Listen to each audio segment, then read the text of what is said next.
first months of 1945, Japan was on the run. The Americans had fought their way across the Pacific. US submarines and aircraft had destroyed Japan's merchant fleet and naval air power.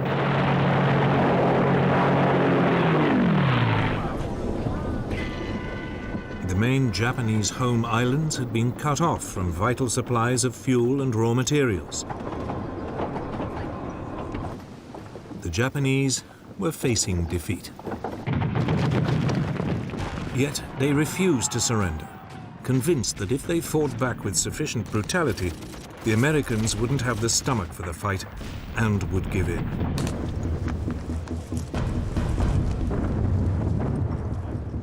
Japan made clear that every move towards the home islands would be paid for in Allied blood. It presented the United States with a huge problem. How could Japan be defeated without a terrible loss of American life?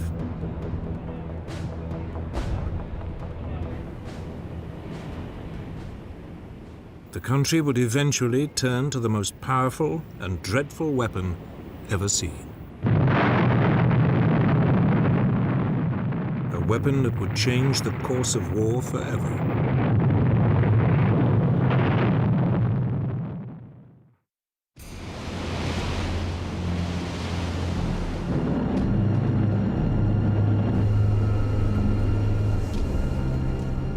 In early 1945, as US military planners considered the next move against Japan, their gaze fell on the Japanese-occupied island of Iwo Jima.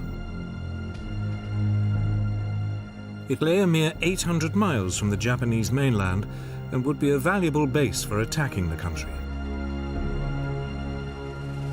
The US commander in the Central Pacific, Admiral Chester Nimitz, assembled the largest landing fleet ever brought together in the Pacific campaign and prepared to invade the island.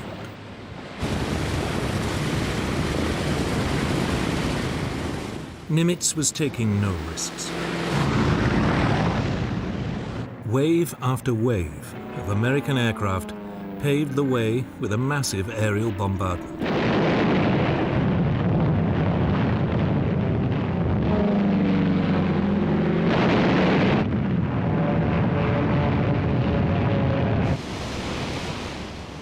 Then, on the morning of February the 19th, 1945, the guns of the Naval Task Force began one of the most prolonged bombardments of the war.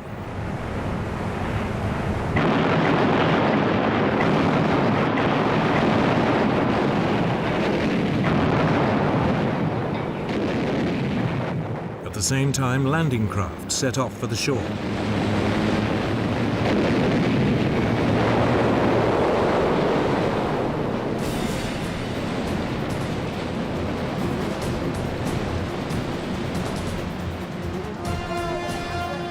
The Marines hit the beaches of Iwo Jima along the southwestern shore just after 9 o'clock in the morning.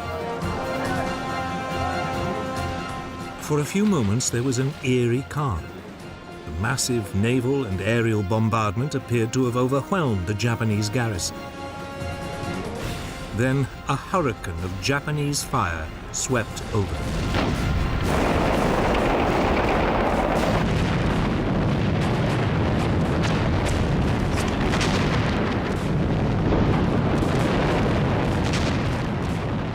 General Tadamichi Kuribayashi, the Japanese commander on the island, had told his men to hold their fire until the Americans were right under their guns.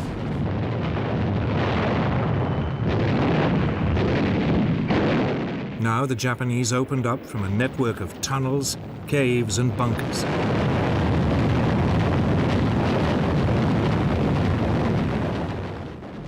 There was carnage.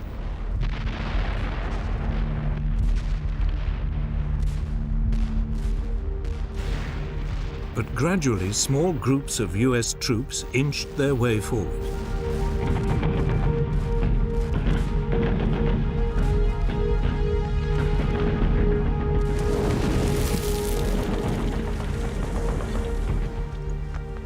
Finally, by the evening, the beachhead had been secured.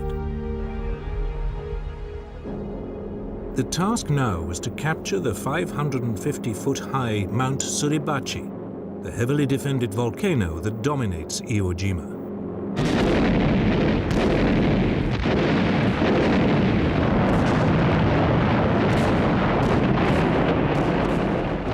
For 3 days, Marines clawed their way up the steep, pitted slopes. They were supported by a constant air and naval bombardment from the invasion fleet.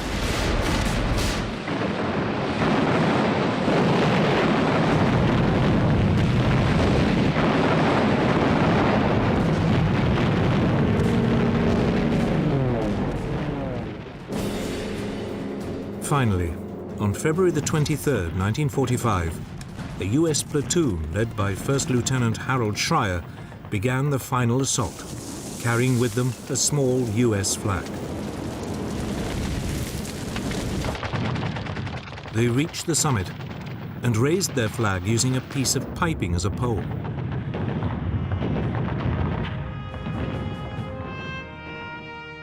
Marine Corps photographer Staff Sergeant Louis Lowery captured the scene with a few precious photographs.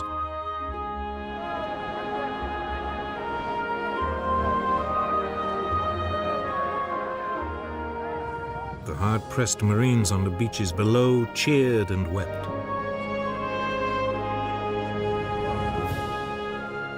Ships sounded their whistles.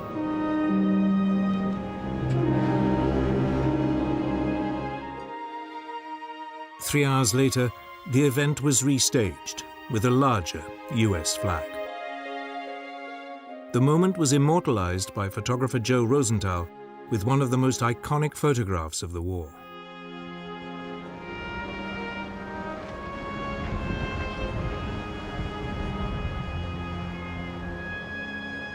But the battle for Iwo Jima was far from over.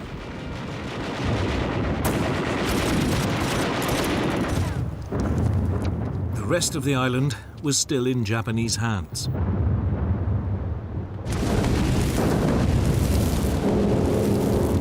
The next day, the Marines captured the first of the island's strategically vital airfields.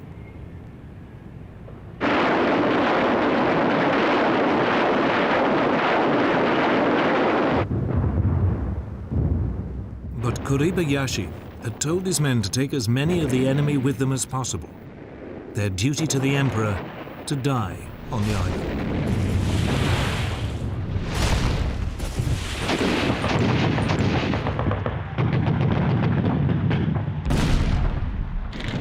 It meant each assault became a bloody frontal affair.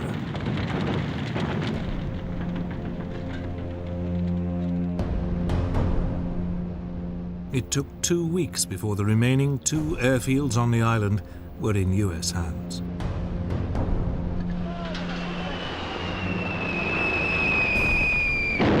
Even as the fighting continued, the US Air Force began to make use of Iwo Jima's airfields.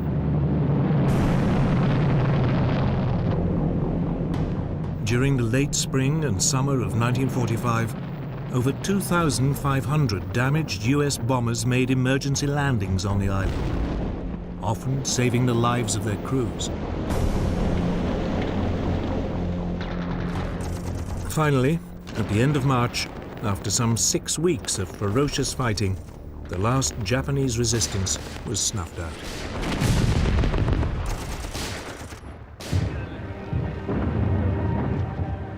But the capture of Iwo Jima had come at a terrible price.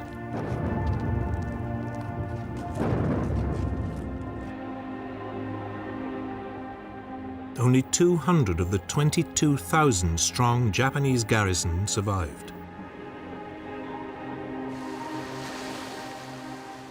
The Americans had also suffered badly.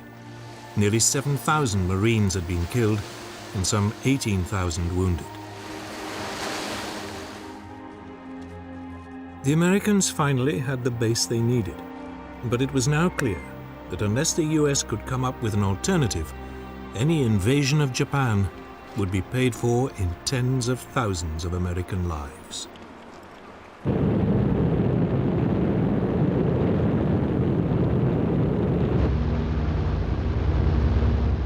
In the United States, one group of military planners had long believed there was an alternative to invading Japan.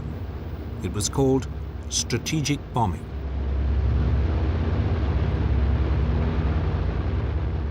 This involved carefully targeted bombing raids designed to destroy Japan's infrastructure, industry, and ability to wage war. But in the first years of the Pacific War, there was a problem. Japan lay beyond the range of America's bombs. In April 1942, the US had managed to launch a one-off bombing raid on Tokyo. But it had pushed the bombers to their limits and was never a practical long-term option.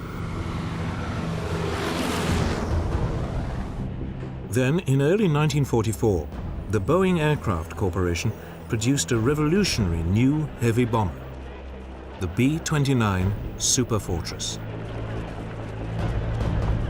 It could carry 20,000 pounds of bombs over a range of 3,250 miles.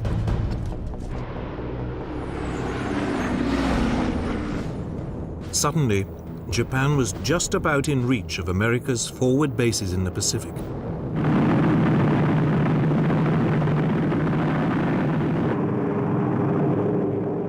In summer 1944, 9 months before the assault on Iwo Jima, US B-29 stationed at Chengdu in southwest China began a series of strategic bombing raids on Japan. But range was still an issue. It was too far for a fighter escort, so the superfortresses had to fly alone, staying at high altitude for their own safety.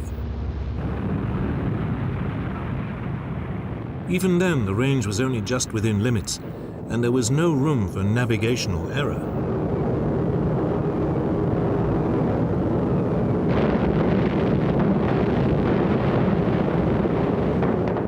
Many of the bombs missed their targets.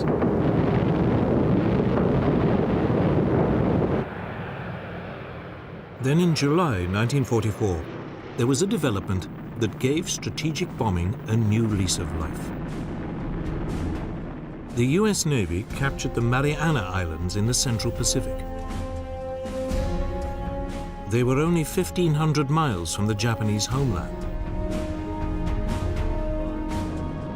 This was well within the B-29's operating range. The odds for a successful bombing campaign on Japan had dramatically improved.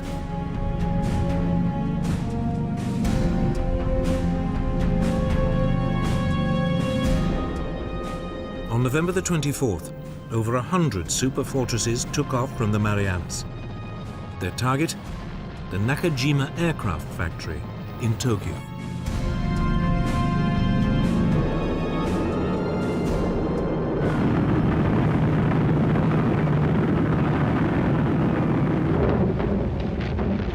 But only 48 bombs struck anywhere near the target. For 3 months, more raids targeted other industrial sites. But the B-29s were still flying without a fighter escort and still dropping their bombs from high altitude. The targets were often obscured by cloud, and jet stream winds made accurate bomb aiming impossible.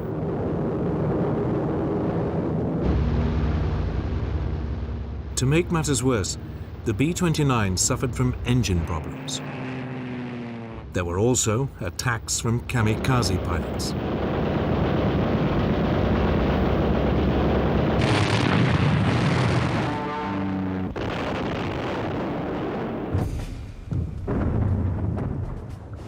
By the winter of 1944, it was clear that strategic bombing was just not working. If Japan was to be bombed into submission, the US would have to come up with something else. So it was that on December the 18th, 1944, America tried a new tactic. 84 B-29s set off from Chengdu for Japanese-occupied Hankow on the Yangtze River.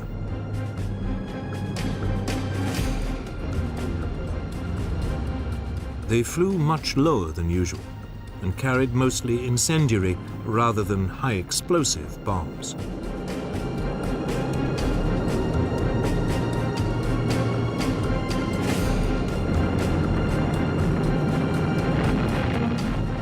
Hankow was devastated.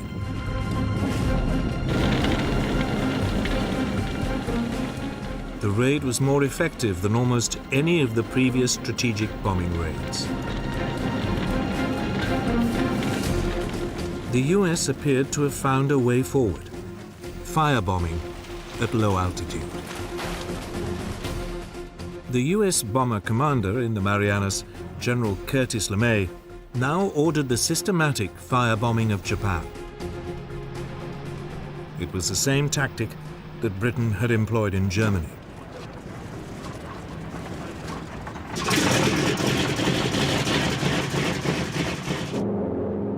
On the evening of March the 9th, 1945, Pathfinder aircraft roared over Tokyo, dropping incendiary target indicators. The fires they started marked the aiming points for almost 300 B-29s. Coming in at just 5,000 feet, they dropped over 2,000 tons of incendiary bombs.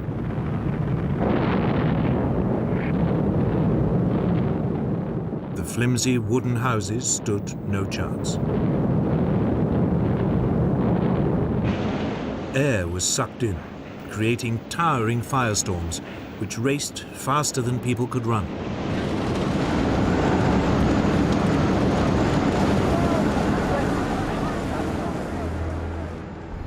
The glow from the burning city could be seen over 150 miles away.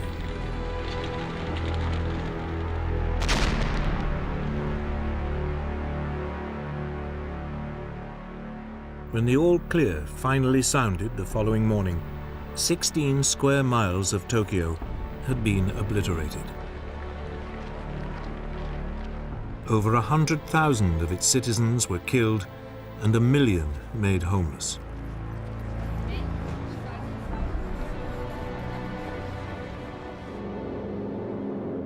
Tokyo was not the only city to face this devastating new tactic.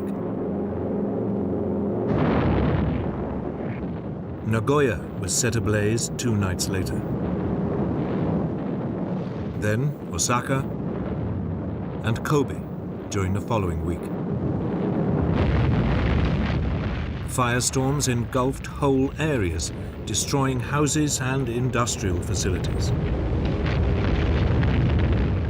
But American success was coming at a price.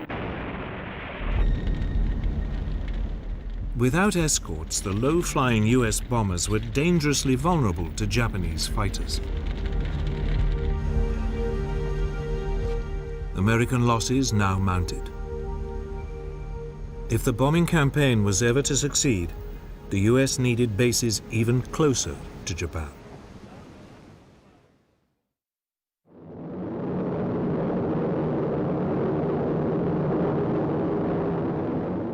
Within weeks, Iwo Jima fell. Now, at last, the US Air Force not only had a base for its bombers within easy striking distance of Japan, it could finally use its Mustang fighters to escort them.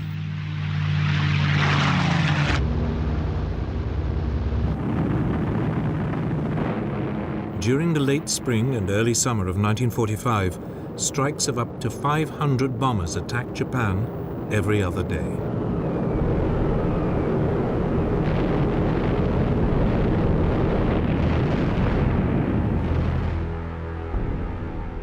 Once the largest industrial areas had been crippled, LeMay moved on to lesser targets. Yet, in the face of catastrophic damage and an appalling death toll, the Japanese showed no sign of cracking.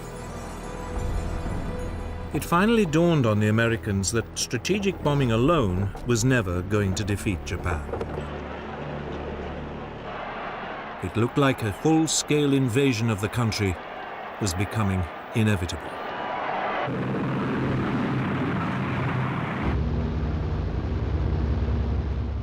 For the US battle planners, the next logical step in the land campaign was the Japanese island of Okinawa. It lay a mere 350 miles from the Japanese homeland islands.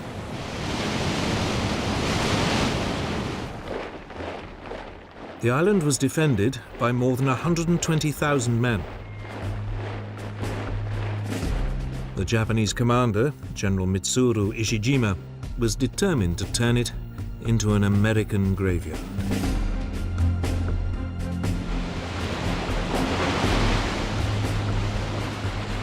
Once again, Admiral Nimitz, the US commander in the region, assembled a huge fleet.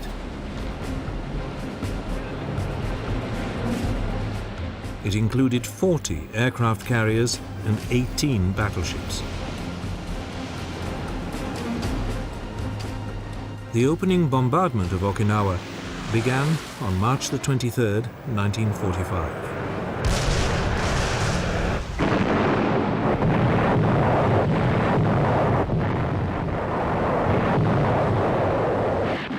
It lasted for a whole week.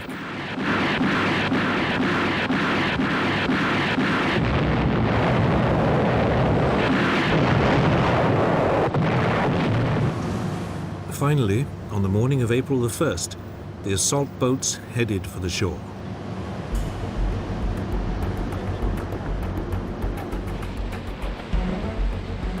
To their surprise, they met almost no opposition.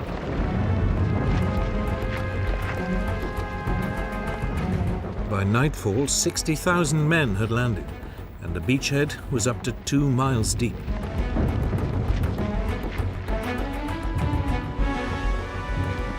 For the next 2 days, the US forces built up their strength and pushed across the island. Again, opposition was unexpectedly light.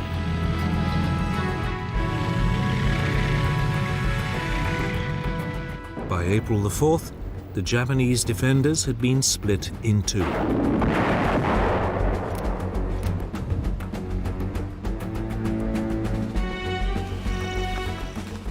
Marine divisions now headed north. Army units pushed south. The Marines continued to meet only sporadic resistance, and within 3 weeks had cleared the northern part of the island. But it was a different story in the south. There, the army units ran into savage fire.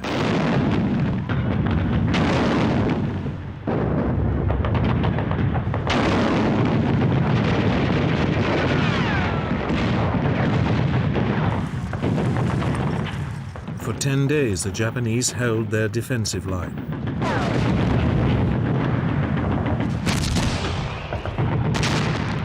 Then, when they could hold out no longer, they simply withdrew to the next defensive position and continued to resist all over again.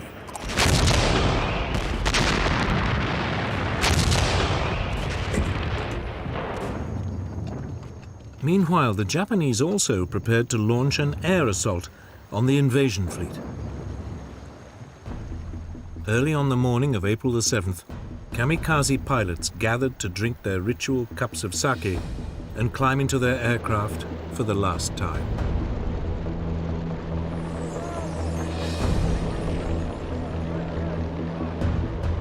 Over 700 aircraft, half of them kamikazes, took off and approached the US landing fleet.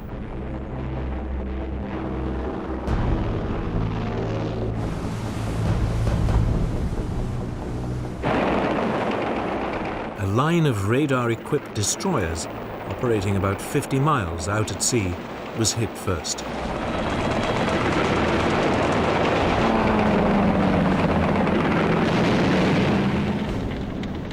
By the end of the first day of the attack, 2 US destroyers had been sunk.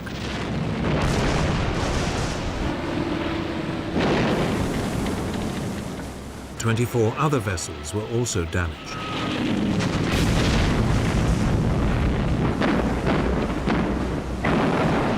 But the Japanese had lost over 300 planes. Over the following days, the Japanese introduced a new weapon. The Oka, or cherry blossom, was a rocket-powered suicide missile driven by a kamikaze pilot.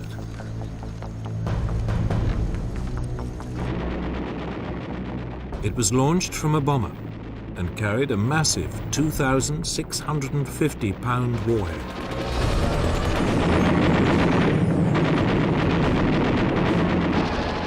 On April the 12th, another US destroyer was hit and sunk.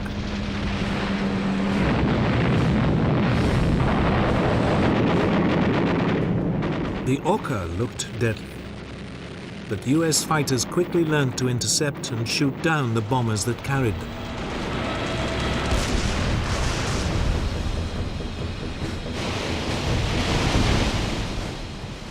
In desperation, the Japanese Navy now sent a suicide mission of its own.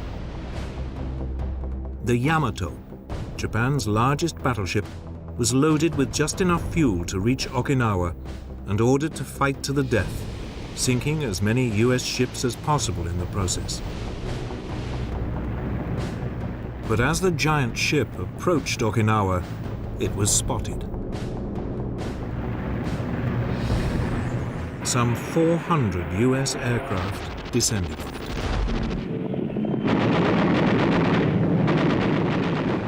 Within 2 hours, it blew up.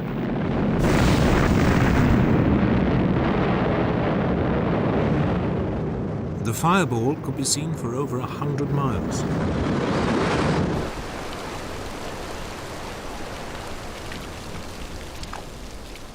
Back on Okinawa, torrential rain now turned the battlefield into a quagmire. For over a month, US troops struggled to push their way south.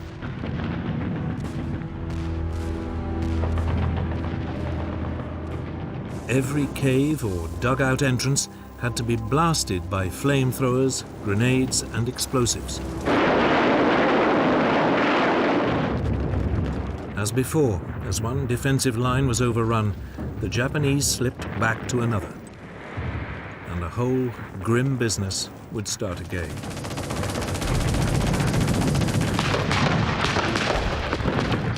US casualties rapidly mounted.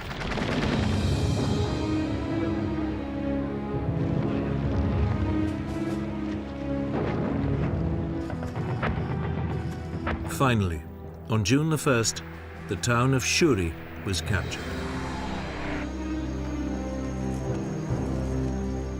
Then, on June the 4th, a new contingent of Marines landed to the south of Naha, the island's capital, and linked up with troops pushing down from the north.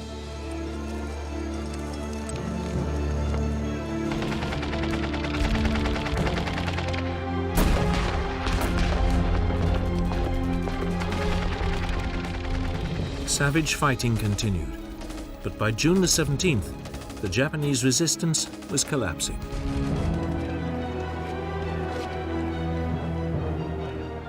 Five days later, the Americans finally secured Okinawa.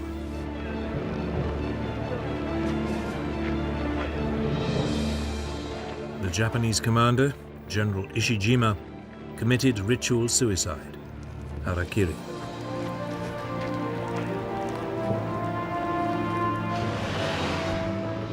Over 7,000 prisoners were taken, the first time ever that such large numbers of Japanese troops had surrendered. It had been a bloody and exhausting campaign. 100,000 Japanese soldiers and some 40,000 civilians had been killed.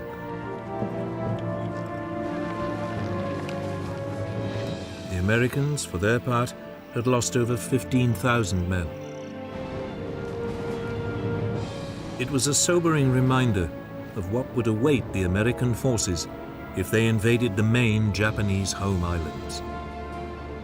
More than ever, they needed a solution. A way to obliterate Japan's will to fight, once and for all.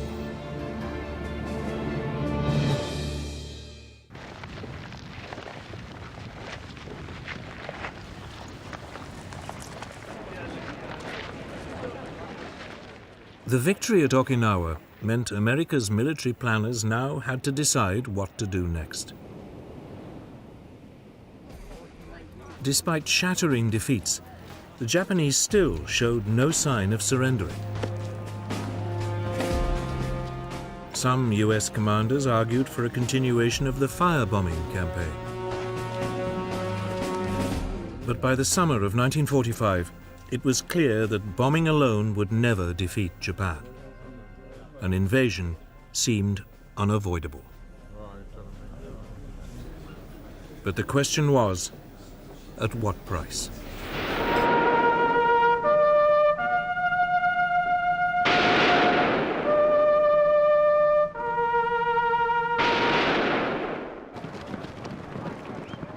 The Japanese had some 1 million men defending the home islands.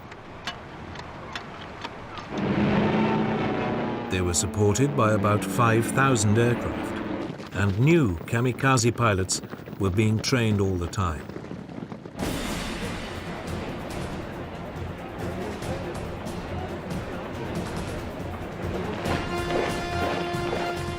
Mass suicide attacks by civilian volunteers could also be expected.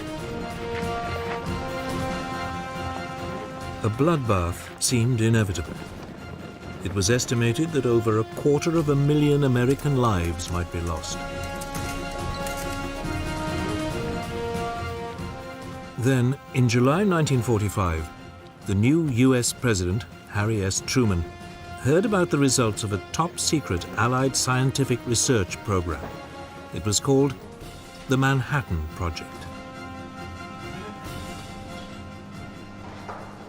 For 3 years, Allied scientists had been working on an atom bomb, a weapon that draws on the vast quantities of energy released when an atom is split. It would have an unimaginable destructive force.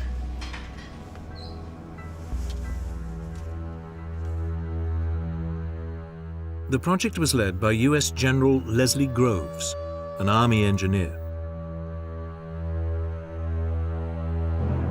The scientific director was Robert Oppenheimer, a 39-year-old physicist from the University of California. Over a 3-year period, the program had recruited many of the Allies' best scientific brains. 2 radioactive materials seemed to offer most promise as fuels for the new bombs. One was a naturally occurring form of uranium called uranium-235. It was processed at a vast factory at Oak Ridge, Tennessee. The other was plutonium, a man-made material manufactured in primitive nuclear reactors at Hanford in Washington state.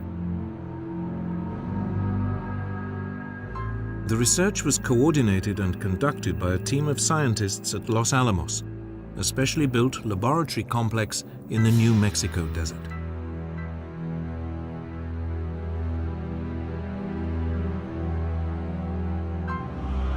By early 1945, the Los Alamos scientists were pretty confident that they had a uranium bomb that worked.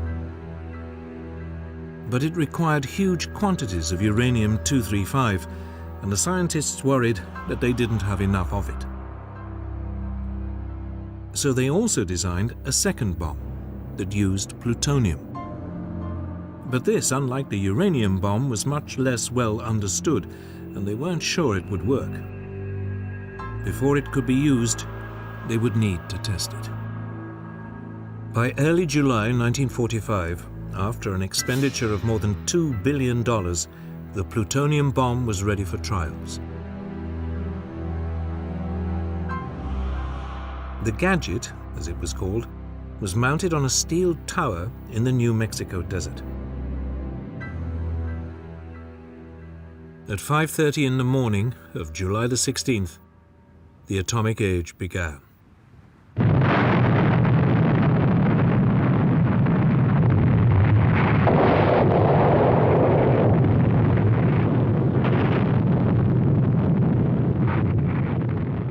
News that Operation Trinity had been successful was swiftly passed to President Truman.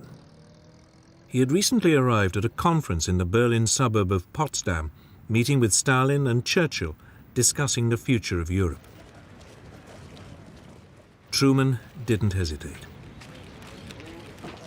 He ordered his commanders to prepare to drop the new bombs on Japan as soon as possible.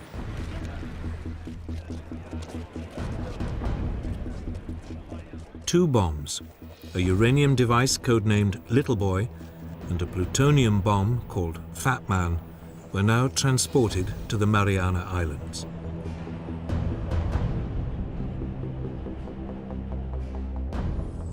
There, the immensely experienced Colonel Paul Tibbets, leader of the specially trained 509th Composite Group, prepared his B-29.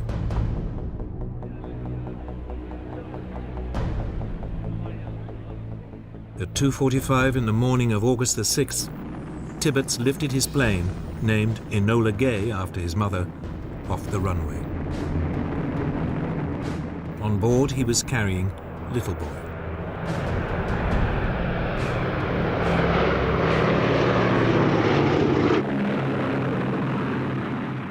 The flight to the target, Japan's fourth largest city, Hiroshima, went without a hitch. At 8 a.m. on a bright sunny morning, Enola Gay approached the city at 33,000 feet.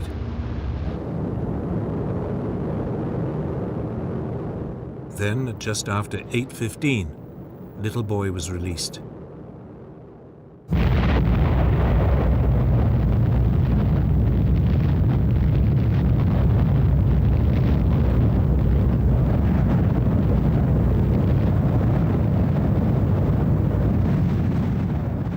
The uranium bomb had the power of nearly 13,000 tons of TNT. The temperature beneath the mushroom cloud reached 5,000 degrees centigrade. Thousands of people were instantly vaporized.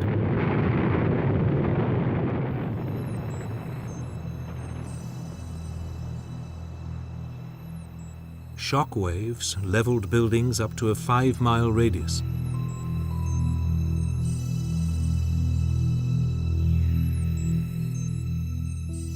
Estimates of the death toll vary hugely.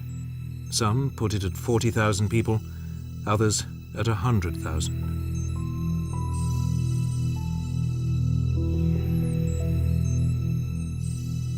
Many suffered from terrible burns and blistering.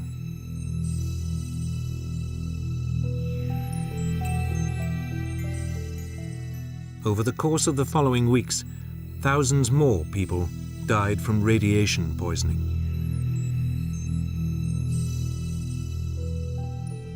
On August the 7th, 1945, President Truman told the world about the bomb and issued Japan with a warning. Let there be no mistake. We shall completely destroy Japan's power to make war. They may expect a rain of ruin from the air, the like of which has never been seen on this earth. But no Japanese surrender was received. 2 days later, on August the 9th, Fat Man was dropped on the major military port of Nagasaki. The plutonium bomb was even more powerful.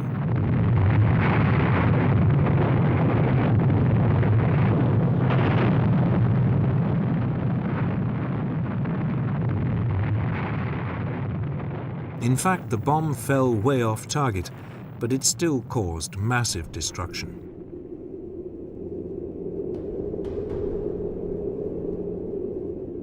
Between 35,000 and 50,000 people are estimated to have died in the explosion.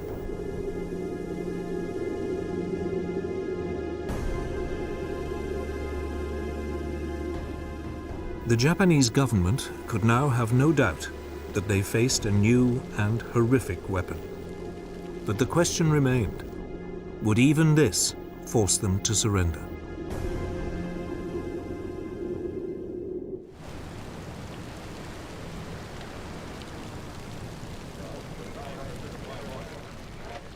The Nagasaki bomb was followed by a stark warning from U.S. Secretary of State James Burns. There is still time, but little time, for the Japanese to save themselves from the destruction which threatens them. The intention was clear. The atom bomb would be used again and again until Japan gave in.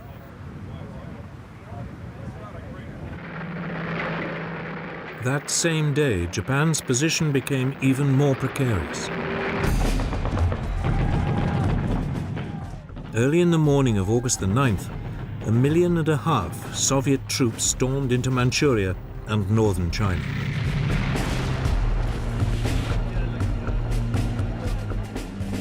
The Soviet leader Joseph Stalin was not only after territory, he wanted a say in any final peace settlement in the Far East.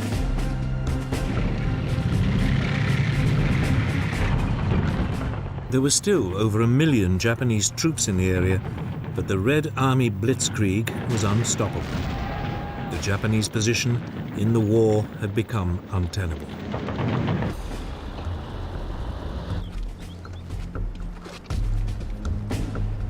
That evening, Emperor Hirohito met with his 6 top military and political leaders. The war cabinet was divided. 3, led by the Prime Minister, Baron Kantaro Suzuki, argued for peace. The other 3 wanted to continue fighting. It was deadlock. Then the Japanese Prime Minister broke with all precedent and asked the Emperor for his opinion. Emperor Hirohito voted for peace, on condition that his position as head of state was maintained. The next morning, a proposal was sent to the U.S. Secretary of State James Burns. Burns rejected it. Only unconditional surrender would do. As the Japanese war cabinet argued amongst itself, Soviet troops continued to tear into Mongolia. At the same time, American fighters now roamed freely over Japan, shooting up military targets and transport links at will.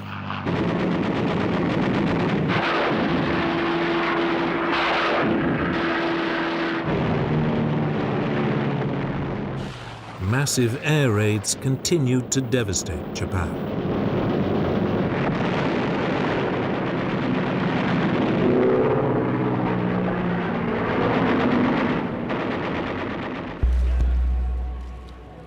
Then, on August the 14th, the Truman administration sent word that the Emperor's position would be safeguarded, provided he agreed to accept the orders of the Supreme Commander of Allied forces.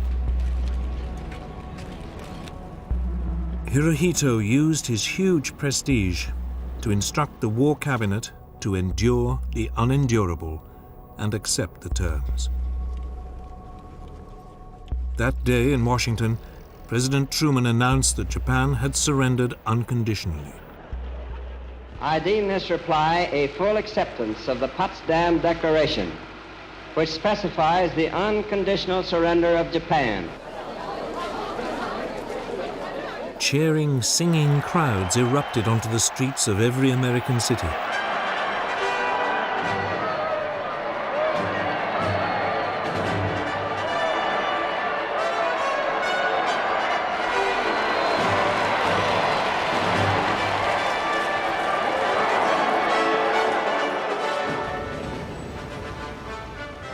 In Britain, it was midnight when the new Prime Minister, Clement Attlee, broadcast the news. Japan has today surrendered. The last of our enemies is laid low. Peace has once again come to the world. Let us thank God for this great deliverance and his mercies. Long live the King. Within minutes, crowds appeared on the streets of London. Many gathered outside Buckingham Palace. A giant street party lasted well into the following day.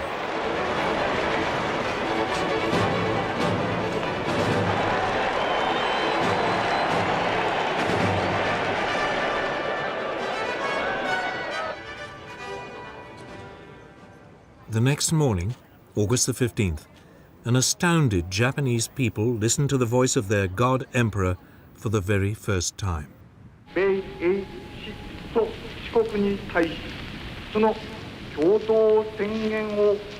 He told them that Japan's position had become impossible, and the country was obliged to surrender. All military forces must lay down their arms. Such was the emperor's prestige that almost every unit obeyed.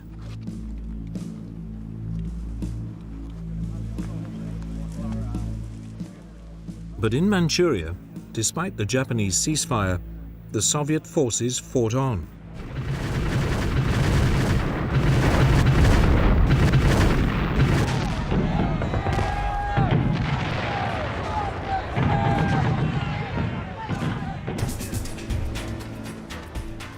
For the first time, large numbers of Japanese troops now surrendered.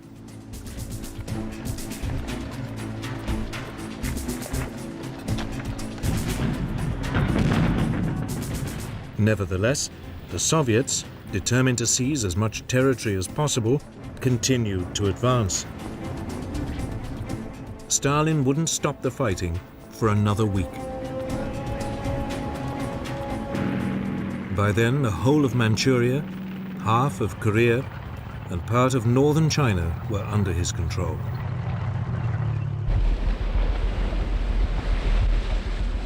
Elsewhere in Southeast Asia, in the Philippines and on many of the Pacific islands bypassed by the Americans, it took weeks for news of the surrender to reach isolated Japanese garrisons.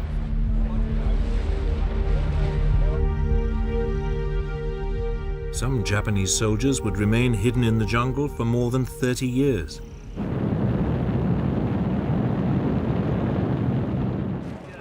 Finally, on August the 28th, 2 weeks after the surrender, the first US troops arrived in Japan.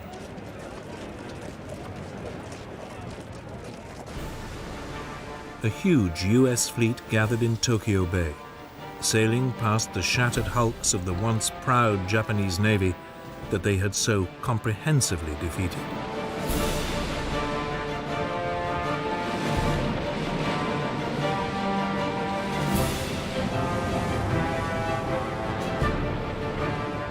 Several days later, on September the 2nd, 1945, a Japanese delegation came aboard the USS battleship Missouri.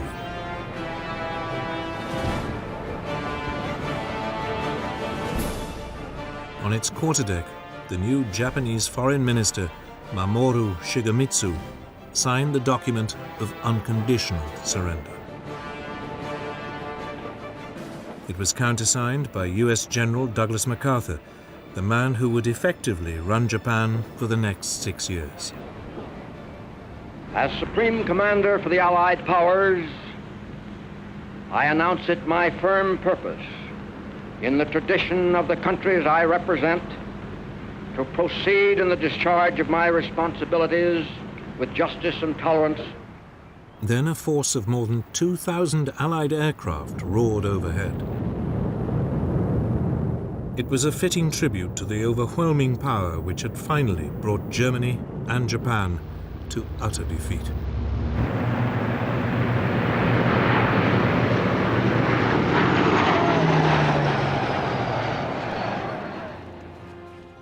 World War II was at an end. Japan's ruthless desire to wage war had been crushed by a weapon of awesome destructive power. Now, in the East as in the West, the world would be divided and shared along new lines. New allegiances would be formed, and new enemies would vie for global influence under the specter of nuclear war. A new era in world history had begun.